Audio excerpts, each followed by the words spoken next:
The statements we're about to show you are from the Holy Quran, and is said to be the official, unchanged, pure word of God, revealed over 1400 years ago. Claiming to be the word of God is a heavy statement, and without proof, or if a single contradiction is found within the book, the apparent word of God will be proven false. So without further ado, let's put the book to the test. In the 23rd chapter, titled The Believers, from the 12th to the 14th verses, God is said to give a detailed description of how the human being is formed. It begins by saying, "We then placed him as a sperm drop in a place of settlement, firmly fixed. Then we made the drop into a alaqa." We will translate this word very soon. "And then we changed the alaqa into a lump.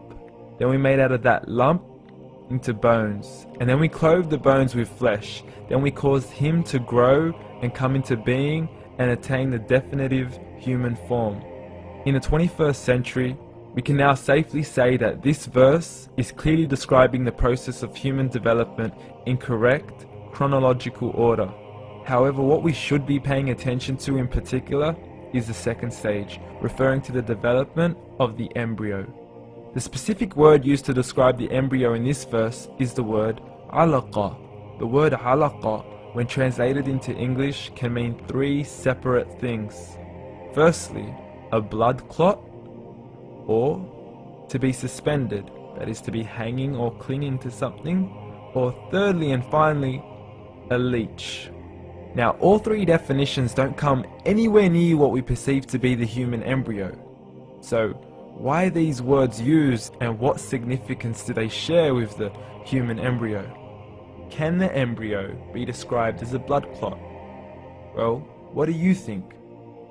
In the third week of embryonic development, a tubular heart joins with the blood vessels to form a primordial cardiovascular system, and by the end of the third week, the blood is circulating and the heart begins to beat on day 21. The first thing that comes to mind in regards to being suspended or hanging is the umbilical cord.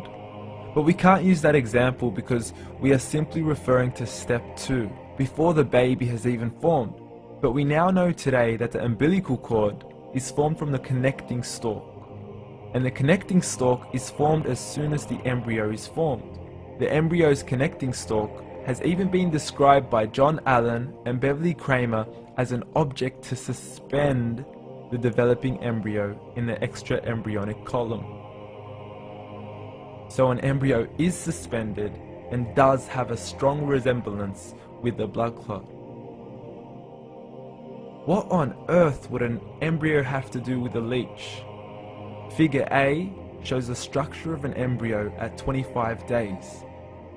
Figure B shows a leech. Now please note once again that the embryo in this stage is no greater than the size of a kernel of wheat. This is an X-ray of the embryo at 22 days. This is the internal structure of a leech. It's mind-blowing stuff, but you still haven't seen anything yet. This is the head of the embryo at 22 days. The detail you are seeing right now is absolutely impossible to be seen with the human eye and can only be seen with a microscope. This is the back end of a leech. There's no other words used to describe this other than mind-blowing. The pictures we have shown you are impossible to be seen with the human eye or even to be predicted by the human mind. Once again, the verses we have shown you were revealed over 1400 years ago to a man who couldn't read nor write. Are these the words of God? Descriptions of the human embryo in the Quran cannot be based on scientific knowledge in the 7th century. The only reasonable conclusion is that these descriptions were revealed to Muhammad from God, from God, from God, from God.